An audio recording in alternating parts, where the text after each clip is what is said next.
Happy Tuesday, everyone, and welcome back to Cozy Horror with me, Dr. Plague. Let's find you some great videos to really ease you in to what can probably be a very stressful work week. Today's subject of discussion is weird dreams, and I think we'll start it off with a classic, a story about a woman who falls asleep on a long trip and dreams something truly terrible. Let's hear a story about a strange vision. It was one of the most frightening experiences of my life, and I honestly have no explanation for it. My boyfriend and I were on a bit of a road trip, traveling to see my parents the next state over. They had never met him, despite the two of us having dated for almost 2 years. He had proposed to me the week before, my mother seeing the pictures on Instagram, and she had asked when they were finally going to get to meet this mystery boy I intended to marry. I hated that I didn't get to see my mom as much these days. My dad and I had a bit of a falling out before I moved, but he was looking to reconcile, and I was looking for some closure before my marriage to the sweetest man I'd ever met. We were driving, the countryside sliding past, and I felt myself drifting off as I just sat there and took it in. "Feeling like a little nap, babe?" he asked, reaching over to squeeze my hand. "I think I might close my eyes for a second or two." "Well, okay. I'm going to stop for some food soon. 20 winks at the most," he joked. I stuck my tongue out at him and let my eyes slip shut as I blocked out the cows and the green fields that went sliding past the window. When I opened my eyes, the landscape was very different. The sky was red, like burnt red, the color of a jack-o'-lantern, and it seemed to be crackling with heat lightning as I watched. Something was falling from it, something bright that trailed a long tail. They almost looked like comets, but they were too close. We were on the road, but it was pitted and old. The concrete was flaked and peeling, and the landscape was eroded and rocky.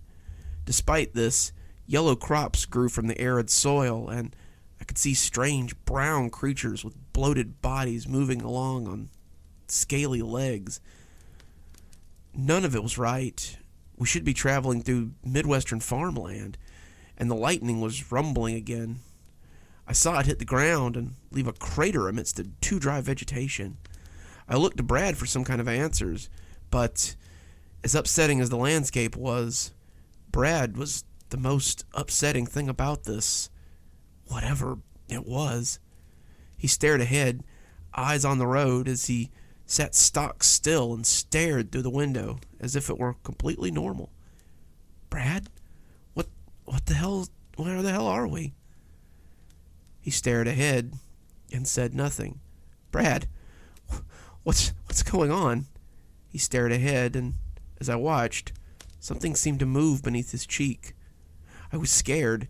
He was so still, but I found myself unable to look away. Brad was a joker, but he didn't usually joke like this. This was different. This was making me very afraid, and I started to worry about something being wrong with him. Then, ever so slightly, he turned his head, and I found myself wishing he had just stayed facing forward. His eyes were jet black, too big and starey. His face was locked in the rictus of a smile, and it seemed he was having some sort of fit. His skin was moving, writhing, and as I watched, a large black beetle slid from his mouth and scuttled into his ear. He didn't move. He didn't speak. He just stared at me. I became aware of how quiet it was, only the thunder making any noise as it struck outside the window, and the silence was a whole other monster that lurked.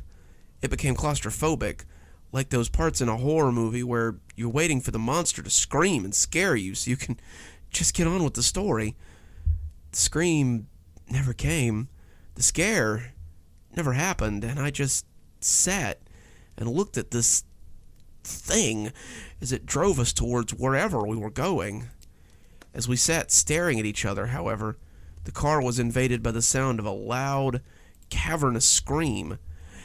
I turned in time to see our vehicle barreling towards something large and gray that was walking laboriously across the road. I only saw it for a split second, but it was huge, and the thing we were careening towards was a leg that seemed to take up the whole road. Its skin was craggy, like a living mountain, and as it tried to ponderously get its bulk out of the road, we hit it squarely, and the car made a sound like an angry animal. The crash happened in slow motion. The vehicle's front crunched in, lifting us off the ground.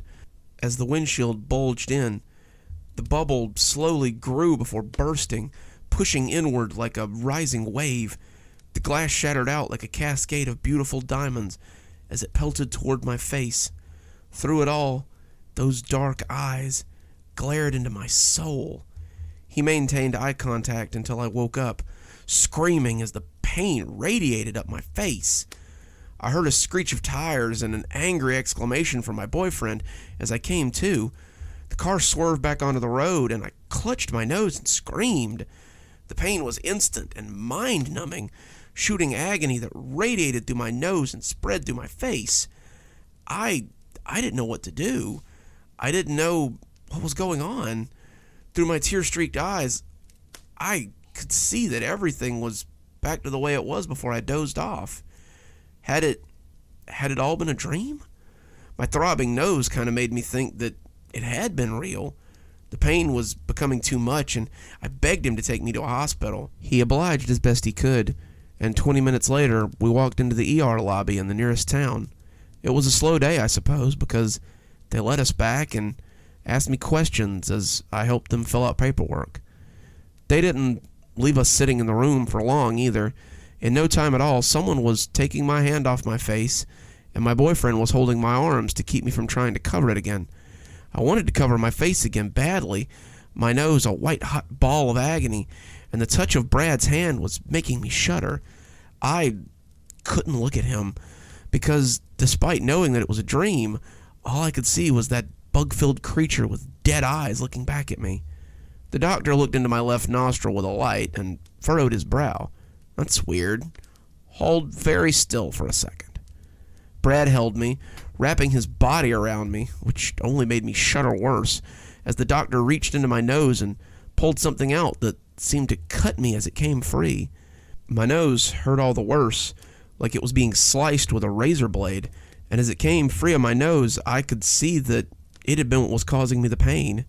It glittered wetly, red drops dappling the edges of the object as it slid out into the light of day.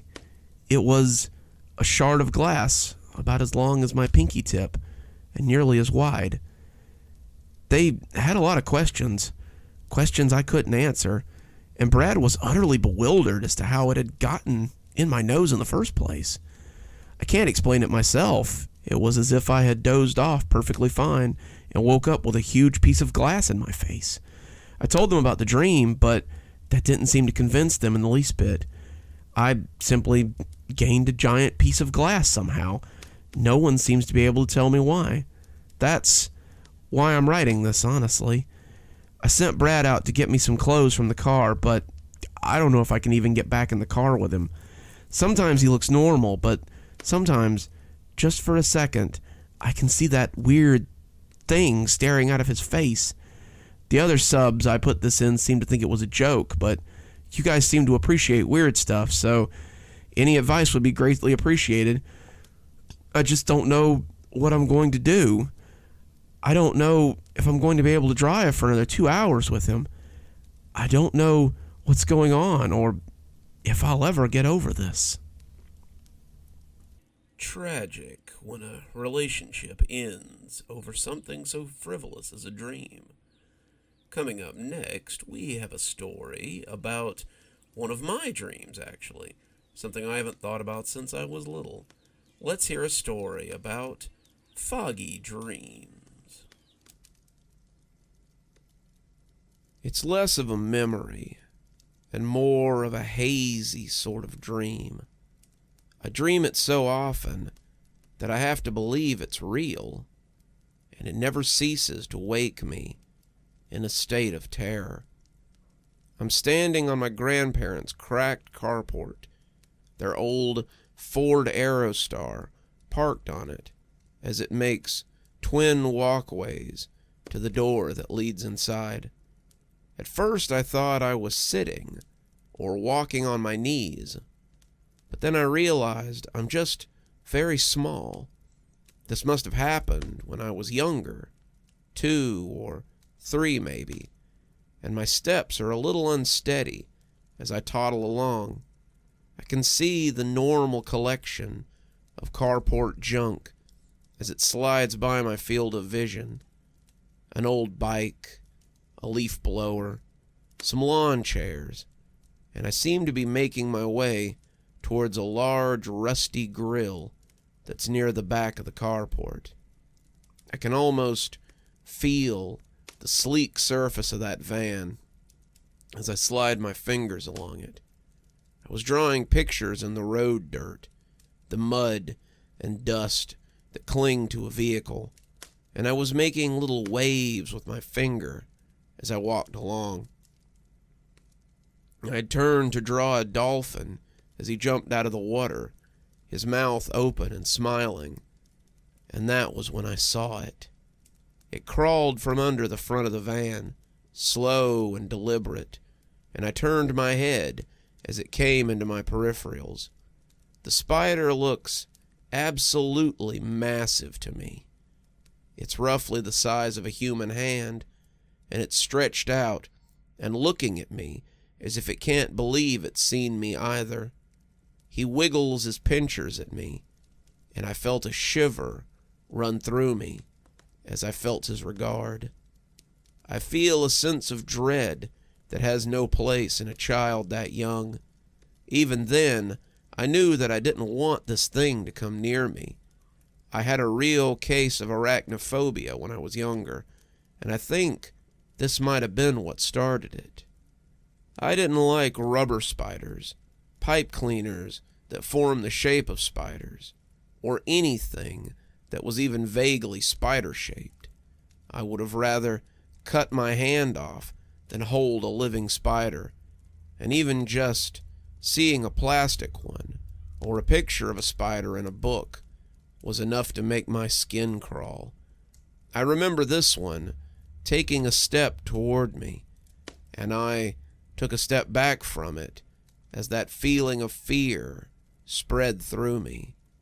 It was deliciously invasive, a feeling I would later chase through haunted houses and dark movie theaters. But with all the life experience that a 2 or 3-year-old can have, it was something I didn't like. It made me think of the sounds I sometimes heard in the closet, under the bed, outside my bedroom window, anywhere else there might be a monster when the lights were out. It took another step, and then another, and then another, and I backed away on unsteady legs. I know now that it probably had no intention of hurting me. It was probably just curious. But in the dream, I am certain, with the logic only a child can hold, that this creature will end my life. The spider would bite me and put some devious poison into me. It would grow to towering heights and swallow me whole. It would wrap me up in a cocoon and drag me off so it could drain my blood, like the spiders did in my animal books, and 1,000 other terrible things. These are things that adults know are impossible, but children know not only can happen, but have happened 1,000 times before. I backpedaled in the dream, moving away as I kept my hands on the smooth surface of the van. But suddenly, disaster struck. I stumbled, falling backward onto my butt and hands, and I cry out as the pavement takes its toll on the flesh of my smooth, unblemished hand. I was momentarily distracted by the pain in my hand, and then I looked up as if suddenly remembering the spider. For a moment, I cannot see it, and that fills me with relief. It's moved off. It's gone after tastier prey. And now I can get away from the carport at a more leisurely pace. Then I twitch my foot to the side, and there it is, clicking its pincers menacingly as it stares at me. I cry out in fear, and then someone cries out behind me as they call my name. I'm momentarily startled, their voice echoing in the carport, and then I'm scooped up and pulled out of danger by strong, assuring hands. The spider is suddenly miles below me, a toy or a stain on the concrete instead of a threat. And as whoever has picked me up brings a large black house shoe down on the spider, it becomes an actual stain on the concrete. I always wake up as they babble nonsense to me, and no matter how many times I have the dream, it never makes much sense. So the last time I was at my grandmother's house, I asked her about it. She just laughed. God, I'm surprised you can remember that far back. Yeah, it happened right out there on the carport. You were playing outside while I gardened, and I saw you toddle into the carport and didn't think anything of it. You've never hurt yourself out there before, so I figured I'd just let you play.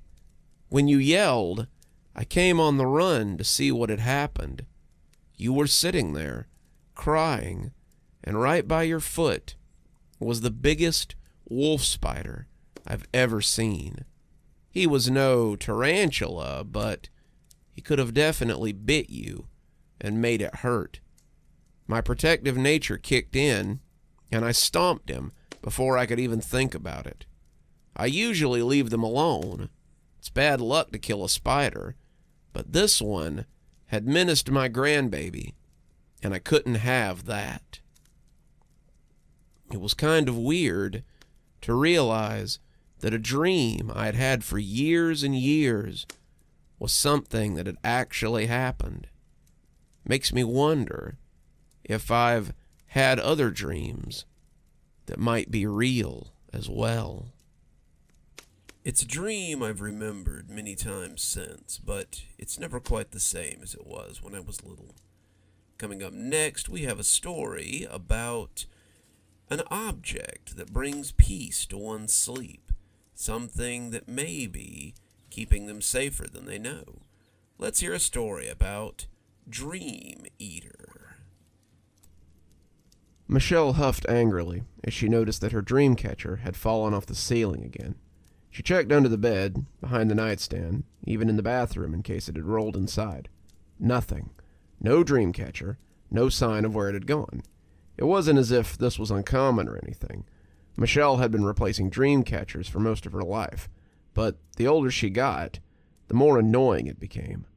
Michelle went to the closet and opened a box labeled Decor, sorting through dozens of dream catchers that she had inside. This just happened sometimes. It had happened since she was young, and she'd gotten used to just replacing them. She picked up a frilly pink one, the leather around the ring dyed to match, but put it back. This one had been a gift, and she didn't want to waste it. She settled on a cheap neon blue one from the gas station and attached it to a hook over her bed. She hated to buy more, but the alternative was worse. The alternative was something that she hadn't experienced since she was very young. Michelle's mother had been fiercely spiritual. Trina Jones had stood out like a sore thumb among the community of strict Baptists and Methodists. Her mother had done a little of this and a little of that to get by, and Michelle had a tumultuous childhood. They lived in a little house that had been owned by her grandmother, and Michelle couldn't remember a time when her grandmother had come to the house for longer than a few minutes. She'd asked her why she never came over once, Michelle spending the night while her mother went to a concert with some friends. She and her grandmother had been shelling peas on the porch of Grandma's house, just on the other side of the block, and her grandmother's scowl had been hard to miss at the time. I hate to see what your mother's done to that house. It offends my senses, but God forgive me, I won't cast her out. She's free to live her life however she likes, but that doesn't mean I have to let her rub it in my face." Her mother had an odd hodgepodge of beliefs, and Michelle could remember all of them jostling together in the living room of their small house. Trina, though her grandmother had always called her Grace, was an old hippie, and she had been taken with paganism and druidic ideas as she followed her friends on the road before Michelle was born. She had also liked the ideas of Buddhism, Taoism, and several other Eastern spiritualities. As such, the living room was often crowded with altars, statues, and other paraphernalia for whatever ritual or rite her mother was working on. The dream catchers were a part of it. Michelle had always suffered from terrible nightmares, and her mother had hung the dream catchers over her bed since she was very young. Her mother had also noticed the rate at which the dream catchers disappeared, but if she knew why, she never said. To Michelle, it was always just a fun mystery that never seemed to have an answer, like where the socks went when you lost them in the dryer. Michelle hung the new dream catcher over her bed and got back to getting ready for work. She had bills to pay and, inevitably, more dream catchers to buy. She found herself thinking back to the mystery of where all the dream catchers went as her workday slowed down. She tried to puzzle out where they might be disappearing to, but ultimately came up with nothing. As a kid, she had tried everything. She had nailed them to the ceiling. She had set up little nets to catch them if they fell. She had gone so far as to set up a little camera one night to see if someone was taking them. But the recordings had stopped at 11 when it ran out of tape. She hadn't really thought about it in a long time, but the more she pondered it, the more curious she became. She made a mental note to set up her phone camera tonight and see if she could find out what was taking them. The phone wouldn't run out of tape, unlike her video camera, and maybe she could figure out what was going on. 4 nights later, and 3 deleted 8-hour recordings later, Michelle woke up to find her phone knocked over and her neon blue dream catcher missing. The video that she scrolled through that day at lunch was less than helpful. The phone had recorded the dream catcher until about 2 a.m., seeing nothing but the dust motes and the circles of feathers on the strings that hung from the ceiling. Then, at 2:07, Michelle heard a soft sound like a latch being slid, and the window had whispered open. A shadow passed over the camera, which was knocked over a few seconds later. No matter how many times she rewound the footage, Michelle couldn't tell what had knocked the camera over. It recorded nothing else but darkness for the rest of the night, until she had picked it up in the morning and turned it off. That gave her something new to worry about. Who was stealing her dream catchers, and why? Surely it couldn't be the same person all these years. She'd been losing dream catchers since she was 3 years old. She had moved 2 states away from her childhood home and moved into 3 different dorm rooms before settling into this apartment. It couldn't be the same person. But then, who was it? As she sat in traffic that day, she felt moved to call her mother, and as she dialed the number, she felt silly. What did she think her mother was going to do about it? Her mother had been a rolling stone ever since Michelle had left home 3 years ago, and the notion that she'd even be reachable was laughable. Trina had been the big push for her to accept the offer from Tennessee State College. She'd set her daughter down, pulling her away from her studies as she tried not to bomb her final and lose her acceptance letter. She told her that she'd been sent a spiritual vision and that it was time for her to travel. This vision didn't have anything to do with her latest man, Beau, and had everything to do with her wanderlust needing to be satiated. "I'll stick around long enough for you to graduate, but after that I'm hitting the road and giving the keys back to your grandmother." Michelle hadn't talked to her much in those 3 years, but she thought she might have some insight in this. She picked up on the 4th ring, and Michelle could hear soft guitar music and the sounds of laughter in the background. "Hey, sweetie, what's the occasion? I haven't heard from you in months." I need to talk to you about something. I'm a little scared, and it's kind of important." Michelle heard the sound quiet as her mother walked away or stepped into someplace. "What's wrong, Micah? You need a reading or some crystal healing? I can send you some vibrations through the phone if you—" But Michelle cut her off before she could get going. If she let Trina get rolling, they'd be on the phone all night. "I need to know about the dream catchers. Why did they go missing?" There was a long pause, and Michelle was worried that she had lost her. "Mom, are you still hanging them?" she asked. and it wasn't the voice she was used to hearing from her mother. It was low and scared, at odds with her mother's usual gregarious nature. Of course, but I've been thinking a lot about them lately, and I just don't stop hanging them, Michelle. I know it's a pain, but trust me, they help. But why do I just... She paused as she got control of herself again. Just keep hanging them. If you need more, I'll send you some.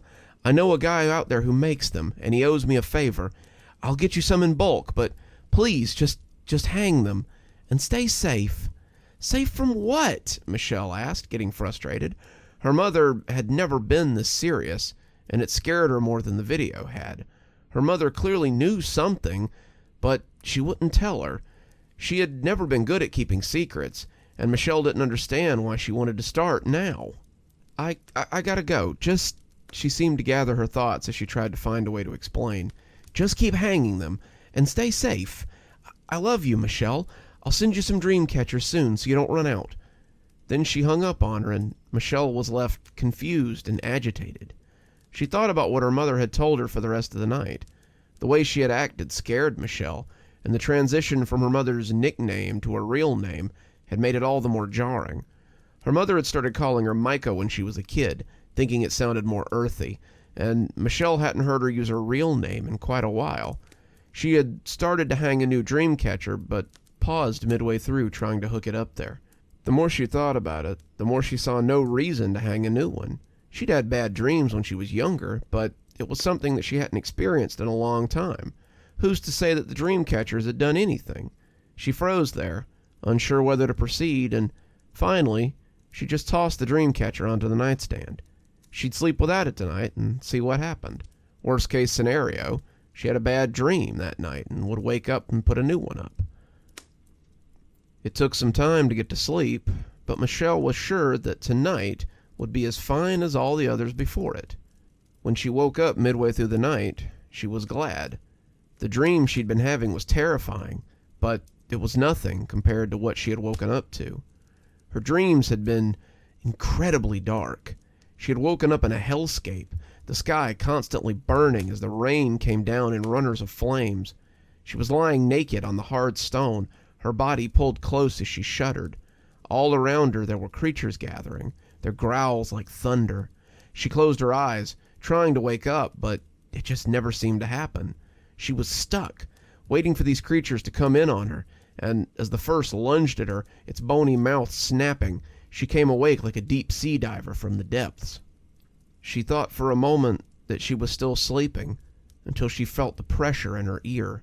She had never felt anything so intimate, so violating, and the feeling made her shudder in utter terror. She swiveled her gaze to the left and saw something large and pale crouching beside the bed. It looked like a giant white bug, its body pale and wrinkled.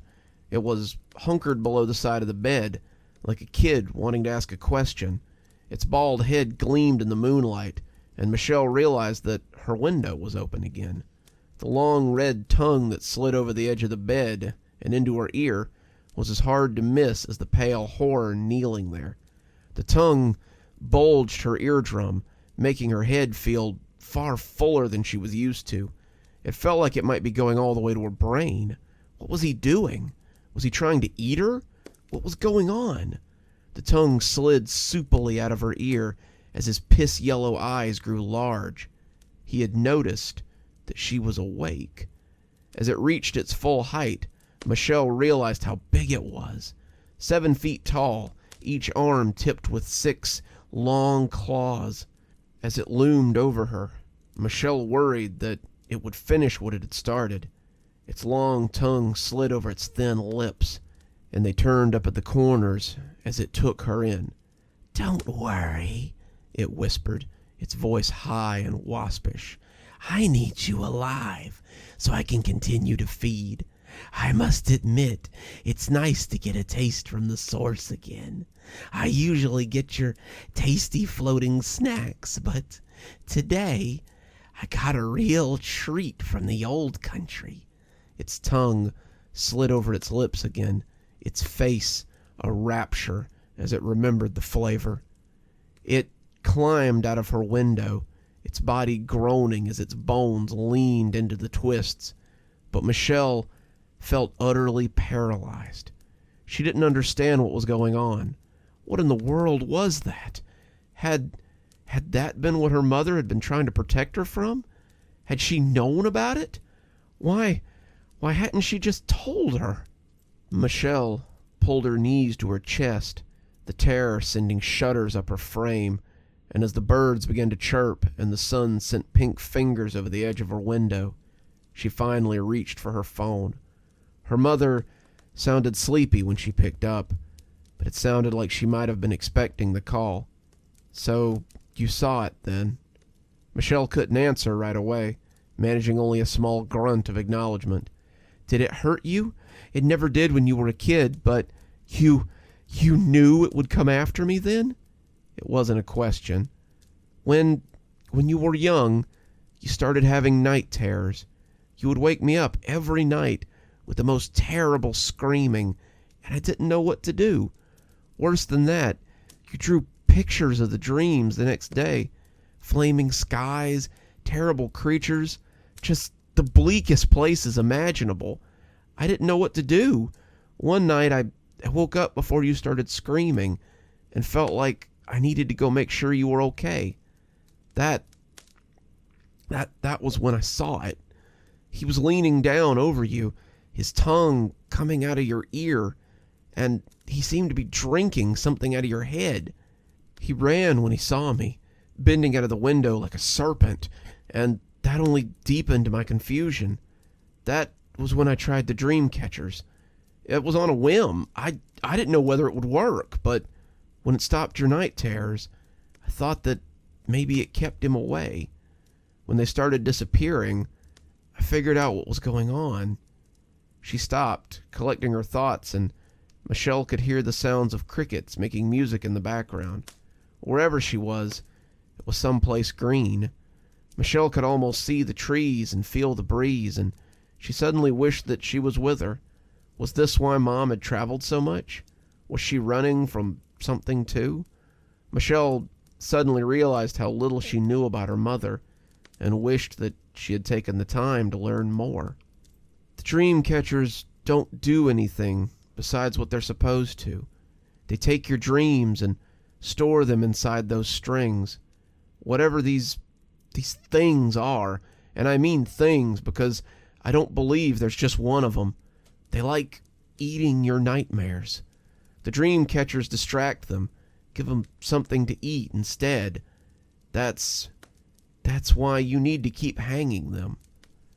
Michelle wanted to ask more, wanted to know if her mom had any idea about the places she saw in her dreams, but instead, she just reached for the dream catcher on her nightstand.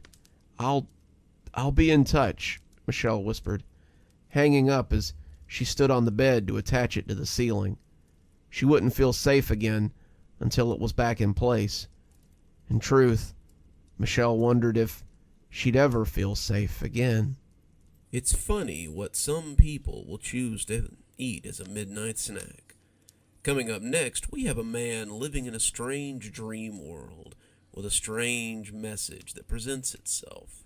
So let's see what happens when he has to reset his password. Joel woke up in front of his computer. It wasn't the first time this had happened. Joel often played games late into the night, or stayed up late writing something to submit to Reddit, or one of the many blogs that paid him for his content. The keyboard he was sleeping against had left a pair of perfect squares against his cheek, and when he sat up, Joel expected to see a line of text across a huge document that he'd spent the night creating. Instead, he was greeted with a login screen, and not an unfamiliar one. The login screen looked like the one on his first computer that he'd owned back when he'd been 16, and his parents had begrudgingly got him a computer instead of a car. It had the old Windows 98 sign-on screen, the password line blinking as it beckoned him to enter his credentials. Joel thought that was weird, but his fingers remembered the way, and he signed in with a few easy strokes of the keyboard. The sound of negation made him jump. the screen telling him that his password was incorrect. Joel furrowed his brow. That was weird. This had never happened before. It was always the same password, ever since Christmas morning in 1998. Joel clicked on the prompt and put the password in again, but the same message returned. Incorrect password. As he thought about it, Joel looked at the computer and was surprised to find that it was exactly like the one that he'd been given on that long-ago Christmas. The old industrial white plastic, the chunky keyboard and trackball mouse. They were all there. Joel looked behind him then, expecting to see the bedroom in his apartment, but was met with a surprise. He was greeted by his childhood room. The warm faux wood walls, the posters of bands and video games that hung on every surface, the model robots and the D&D minis that took up so much of his shelves, and even down to the lumpy futon that he had insisted on when he was 16. It was all there, so much of it mingling together with things that he had owned in his teens. Here, a cartoon poster of a colorful mouse was overlapped with a Legend of Zelda poster. There, a Super Nintendo that sat beneath a PlayStation 2. The room didn't make sense. The room made the most sense. And the duality gave Joel a touch of vertigo. It was like waking up to discover that you would return to the womb. And it hadn't changed a bit. He wasn't sure if he was dreaming or what was happening, but he figured it would work itself out if he kept at it. He got up and went to investigate some of the things. He played with some of the toys, looked through some of the yearbooks, and even lay on his bed as he opened a few of the old paperbacks on his shelf. Outside the window was the street that he had grown up on, but as he looked out the window near his computer, it showed a view from his apartment. It was weird, this strange middle place, but no matter what he did, he couldn't look away from the computer that seemed to hover in his periphery at all time. Finally, he sat down and tried to puzzle out the password once again. It seemed important somehow, and he wanted to be sure that he got into the computer for some reason. Somehow it seemed more important than anything else here.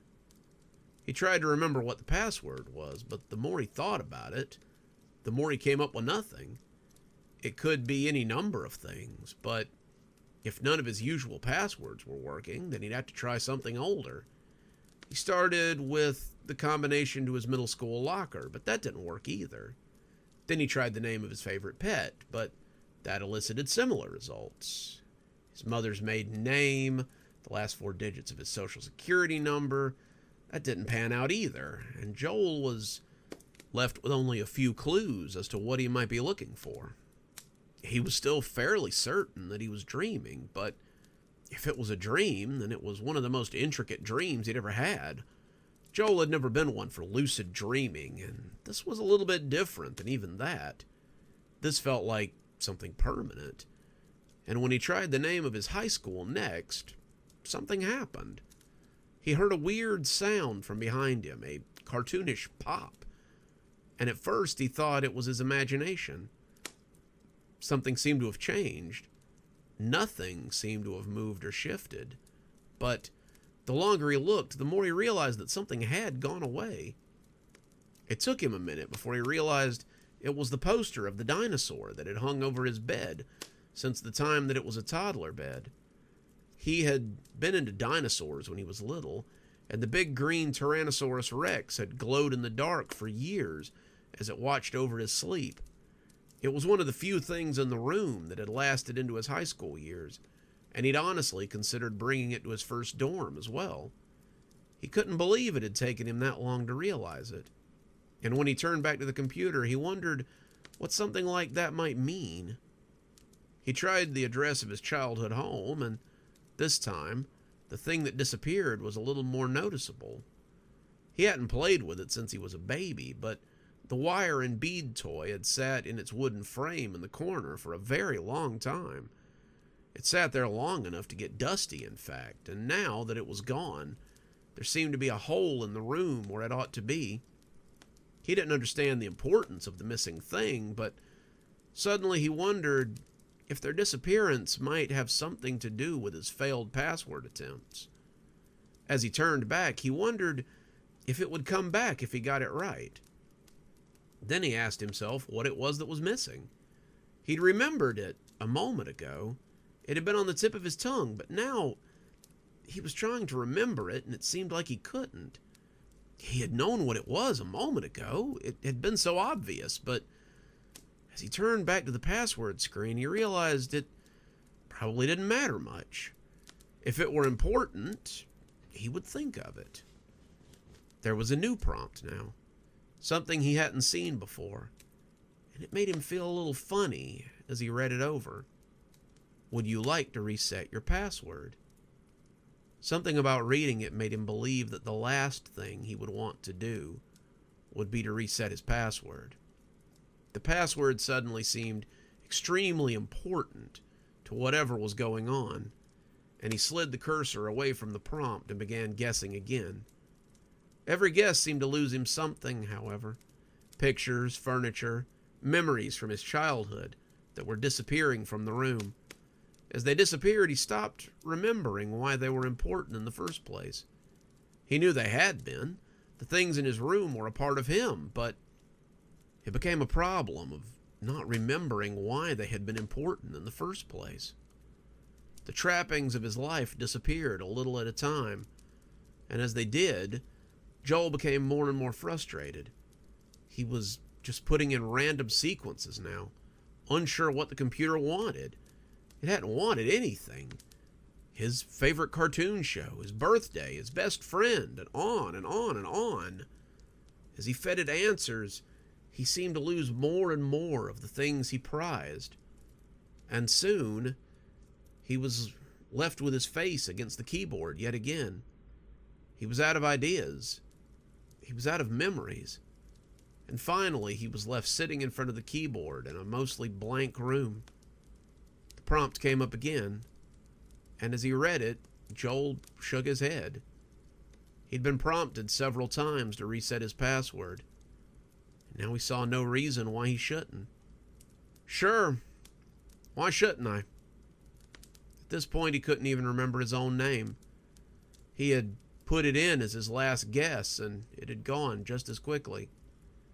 He felt as if he had a name at the start of all this, but it had simply slipped his mind, like so much else.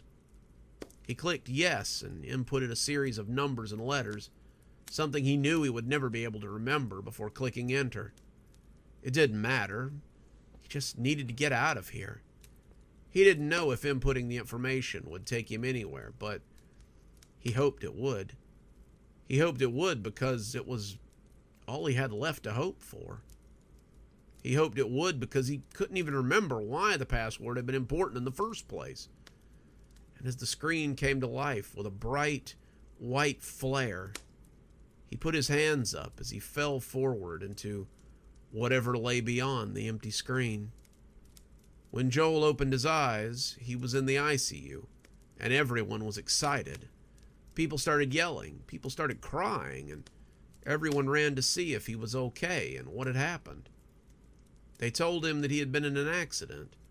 They told him he'd been in a coma for almost a year. They told him his name was Joel, and that he had slipped off his motorcycle when he took a turn much too sharply. Joel nodded. All of this sounded completely plausible, but there was one problem, and it was a pretty big one. Joel didn't know what a motorcycle was, or how he could have slipped off one. He didn't know who any of these people were, or what year it was, or whether or not being in a coma was a good thing or a bad thing.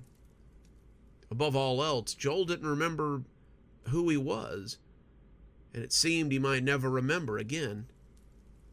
One thing Joel did remember, though, was the sequence of numbers that he had put in, though he could feel that beginning to slip with every minute that passed.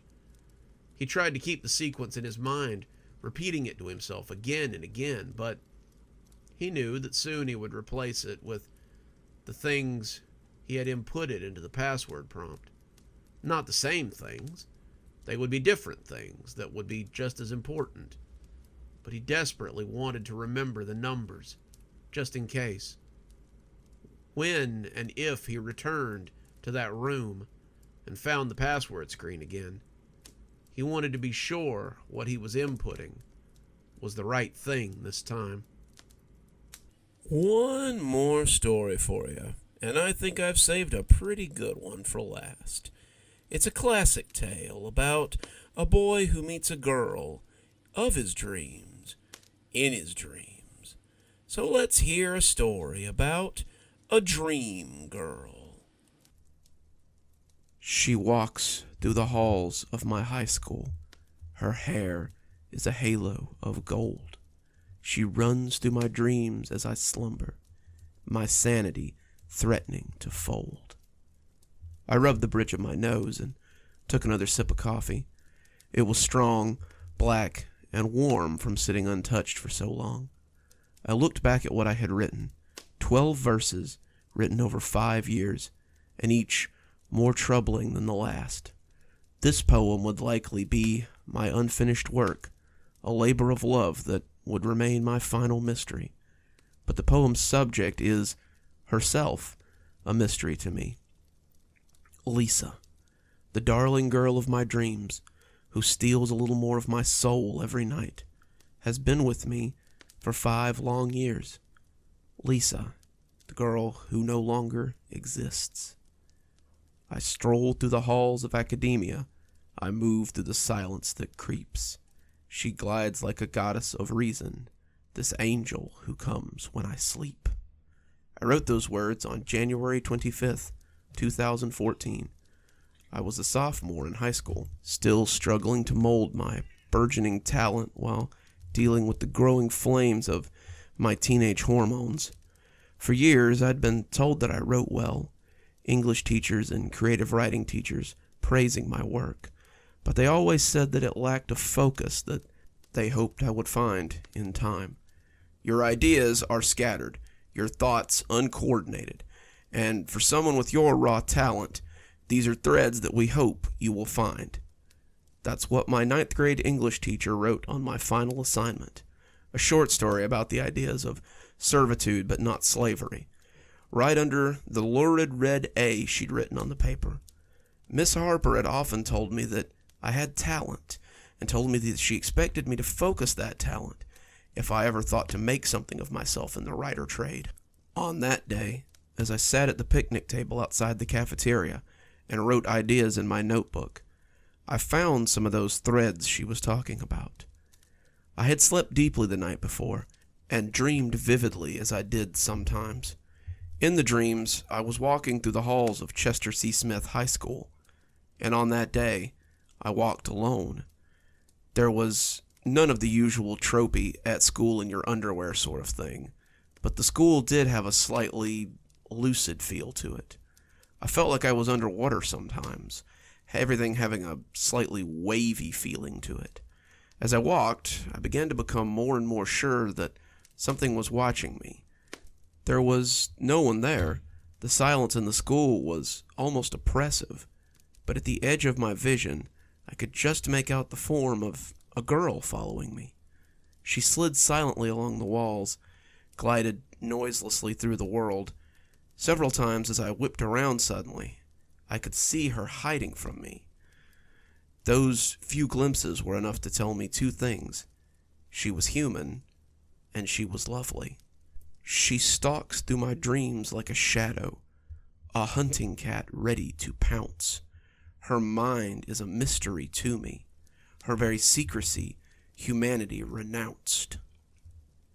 I had the dream again a week later. It was much the same, walking through the silent halls of high school, the terrain wavering like aquarium weeds as this ghostly girl stalked me. I did not indicate that I was aware of her, not turning to speak or looking for her, but just studying her out of the corner of my eye. She was blonde, corn silk hair spilling down her back in a sheet, and her clothes were a pair of jeans and a simple white shirt with no particular design. She seemed to be about my age, but could have been older, I suppose. There was a way about her that made me think she was older than I in my mind. like when you meet someone who's had to grow up very quickly and been forced to cast their childhood aside before they were comfortable. She followed me silently until I woke up, and when I sat up, I grabbed for my notepad on the nightstand and wrote those 4 lines. I wouldn't revisit her for another 3 months. Her secrecy seems to be prudent, for her shelter is not solely her own. I have seen what lurks in the shadows, and it threatens to evict her from home. Writing about the Dream Girl was what I had named her after the second verse, had lit a fire in me, it seemed. Suddenly, I wrote pieces for every school contest, submitted poems for every poetry club event, and I gained a small amount of celebrity amongst the students that followed in those circles. My teachers had always praised my work, but as my peers noticed my talent, I started to see this as more than a hobby. I began to believe that I might be able to make it outside of my high school community. When the spring poetry contest was announced, a contest held for students nationwide, I threw myself into it, heart and soul. I stayed up for 3 days, crafting the perfect poem, the most significant work of my life. When I hit send on the submission email, I slumped back into my chair and let the euphoria wash over me. It was Saturday night. I was exhausted after the efforts of birthing my perfect work into the world, and all I wanted to do was sleep. I crawled into bed and fell into the deep and untroubled sleep of the dead for 12 hours. I learned more about her world in those 12 hours than I wanted to. I walked through the doors of the high school and saw the ethereal backdrop of my dream again. I was comfortable here. It was comfortable here. The quiet serenity of the place was a change from the steady flow of ideas and couplets running through my head lately. But something was missing. I looked behind me, expecting to see her dodge away or hide from me. But she wasn't there. This was the only time I could remember truly being alone in this place, and it was a little strange. To feel so alien in a place that you occupy every day is a strange feeling indeed. But I felt my steps taking me steadily into the school once more, so I let myself be led wherever the dream would take me. As I walked, I was aware of a noise. The fact that there was a noise at all was strange, but the type of noise was stranger still. It was a vibration, a rhythmic thumping from under my feet, and it disturbed the place's unusual stillness. Thump, thump, thump. Then silence. A few minutes or hours or days would pass, and then it would happen again. Thump, thump, thump, followed by a return to the same silence. As I explored the high school, I found myself drawn to the boiler room over by my civics class. The more I thought about it, the more I realized that the thumping was probably coming from the boiler room.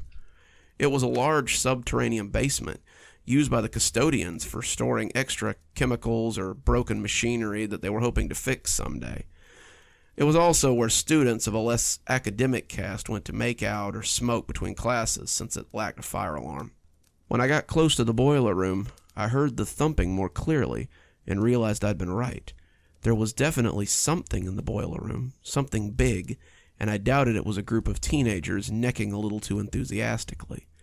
When I wrapped my hands around the door handle, though, I was immediately thrown backwards into the lockers against the far wall as something came barreling through that door.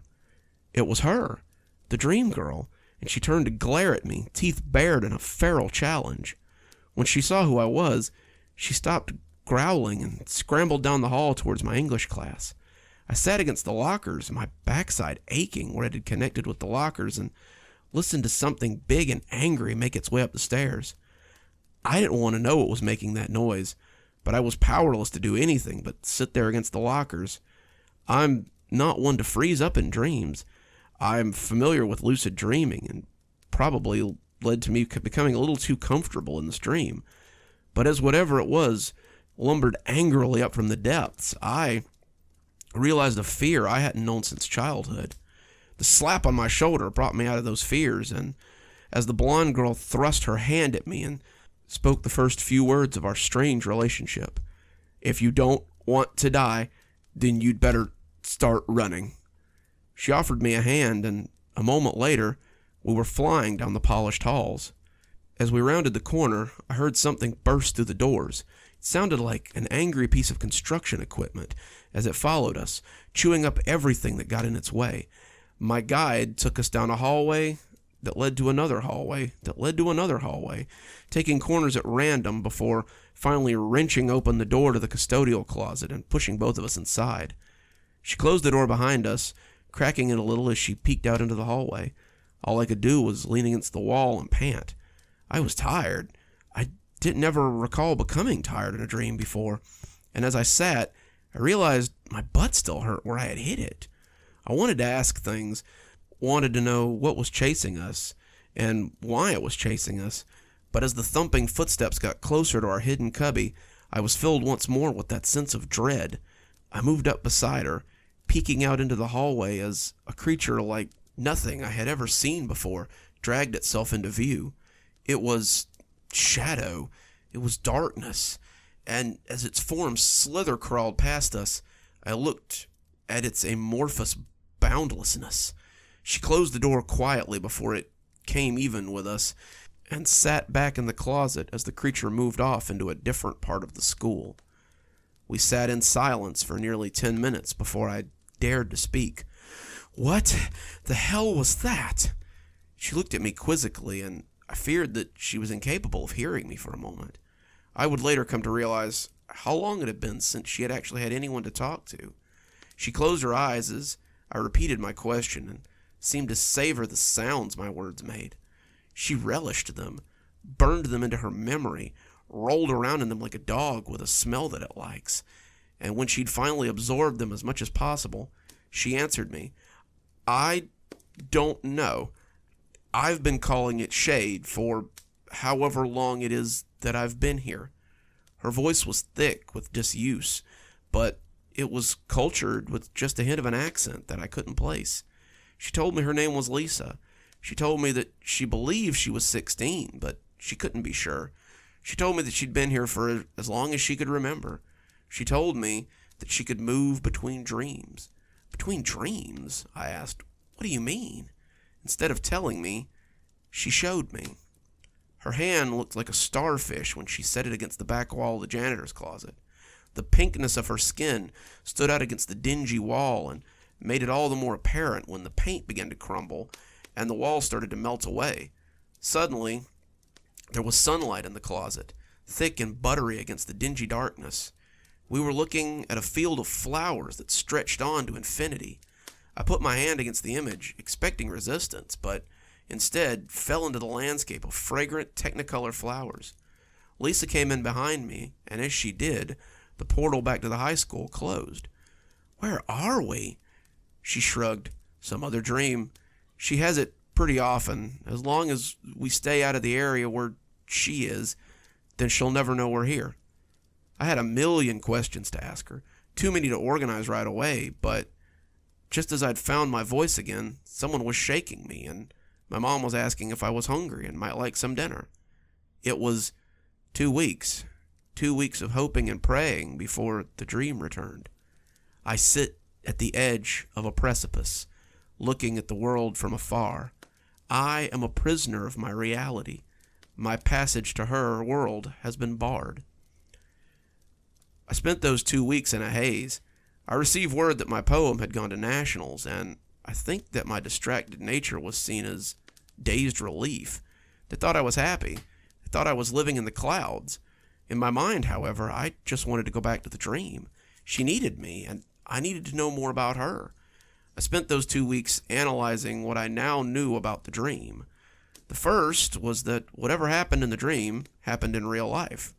I had woken up the next morning with a large bruise on my backside and a similar bruise on my shoulder. Either I had hurt myself outside the dream, and it had translated into the dream itself, something I doubted, or I could be hurt inside the dream. The second thing was far more urgent. I needed to find out how to instigate the dream. I tried recreating the events that had led to the dream, dragging myself to the edge of collapse or overworking my mind without rest until I dropped, but it was no use. 2 weeks later, I hadn't had so much as a dream that I could remember in the little amount of sleep that I'd gotten. As I went to sleep that night, I focused all my mental faculties on the dream itself, how it had felt, the landscape I'd been in, and as I focused, I could feel my mind slipping off to sleep. I awoke in the high school again. I ran through the halls, heedless of what else might find me, and it wasn't long before she tracked me down again. She dropped into the hallway before me, seemingly from nowhere, and when she saw me, her face split into a wide grin. She ran to me, wrapping me in her arms. She smelled ethereal as I wrapped my arms around her as well, like old dust or sour memories or the universe itself. "I didn't think I'd ever see you again," she said, and in her voice I heard relief. "Her world lies alongside my own, my dreams the key to her realm. But how did she come to reside here? Her own dreams have been overwhelmed." She took me back to the field of flowers. Then she answered my questions. I asked her probably about 1,000,000 questions as we sat together in the field. She had found a tree that sprang from the flowers, and we sat there as she told me her story. Till that moment, I believed she was older than I, maybe by as much as 5 years, but as she spoke, her girlhood came back to her. She drew her knees in close, her blonde hair creating a curtain through which she peeked at me, and she seemed embarrassed by the story. No, not embarrassed, I guess. I now realize she was afraid that telling it to me would make it real. She'd had her own dream once. She couldn't remember what had happened before it, but she could remember there being a before. She had dreamed inside a castle and was a princess, with knights and wizards at her command, dragons and goblins that needed slaying. Sometimes she had stood on the battlements and looked pretty as the knights fought for her favor. Sometimes she put on armor and killed the dragons herself, leading her knights on grand adventures. Whatever she was doing, she was happy, and the dream had returned almost every night. It returned because I wanted it to. It came back because I thought about it before bed, and so my mind opened the portal to this place. These dreams aren't normal dreams. You can get hurt in them. You can even die in them. When you dream here, your mind takes you to a place in the spirit world, the after. I don't know how, so don't ask, but I know that it is so. She had dreamed this dream for quite some time. Years, she said. Then, one day, something different happened. Her knights had encountered something on the edge of her kingdom, and it had actually killed some of them. None of my knights had ever died in my dream. They would get hurt sometimes, but a wizard would always come along to heal them. When they didn't come back, and the wizard couldn't make them come back, I knew this was different. I knew this was something else. For 2 nights, it had destroyed her dream world.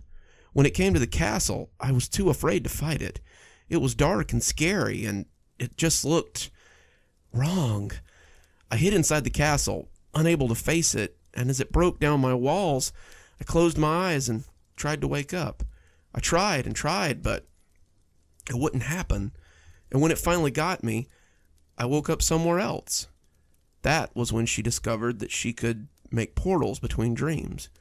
She'd thrown her splayed hand out against the wall of the castle as the bulbous thing had loomed over her, and suddenly a circle had appeared in the wall.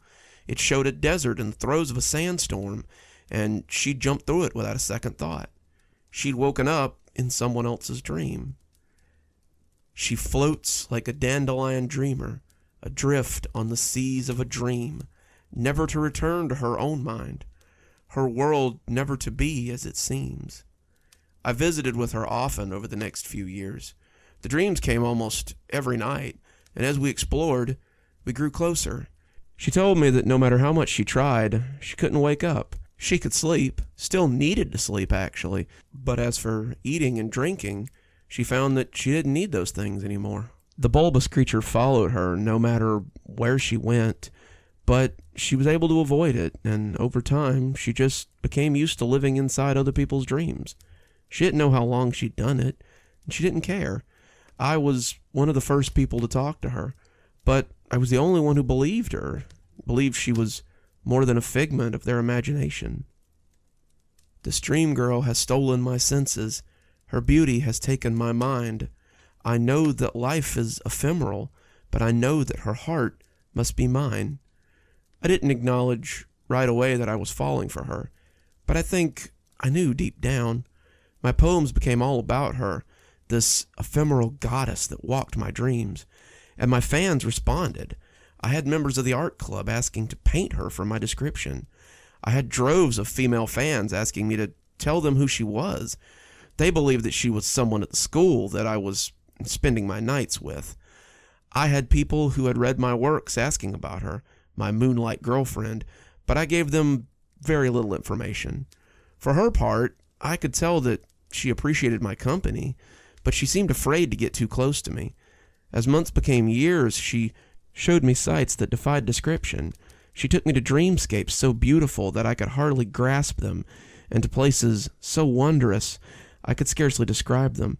But she refused to tell me what she was looking for. Her hand would creep into mine on occasions, though, and I remembered being filled with a warmth each time she touched me. Inevitably, our nights would be cut short by the appearance of the shadow creature. He would blunder upon us and screamily suck his way around, groping, as we would flee until he moved away. She never fought him and said it would be useless to try, but I somehow knew that she would never really be safe as long as it existed. As time passed, I noticed her become more and more melancholy. The one night I asked what was troubling her, she took my hand, interlocking our fingers, and looked at me across what seemed like 1,000 years. I don't want this to be my life anymore. I want to hold your hand, feel its texture, and know that I won't be left alone when the dawn comes. I want to leave this place. I'm sick of looking over my shoulder for the shadow creature. I want a life. She sounded so sad, so adrift, but I had no idea how to help her. She longs to leave her forever, this kingdom ethereum so deep. She wishes to walk in the moonlight, to walk her own dreams as she sleeps. I was in my senior year when she left forever. I came into the dream high school that I'd come to know so well and found her sitting in an empty classroom.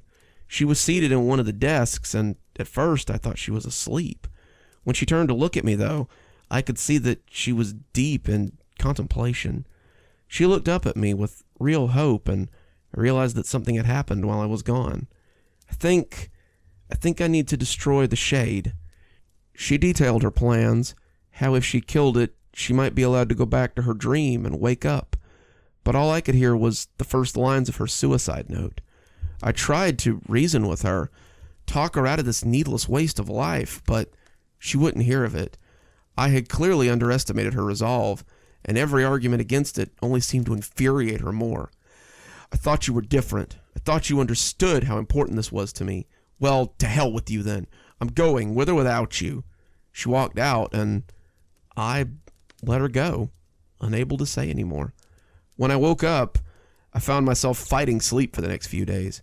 By then, I was almost out of high school, about to start college, in fact, and my poems had appeared in magazines and compilations since early in the year. I woke up to my familiar bedroom and immediately went to find a cup of coffee. For the next 4 days, I drank coffee, took caffeine pills. My face stung from where I had slapped it, and I fought the urge to sleep. I didn't want to go back to that place and see what had happened to her. The thought that she was dead scared me, but the thought that she might become something worse after she killed the shade scared me even more. Eventually, I lost the battle, and I was forced to submit to sleep.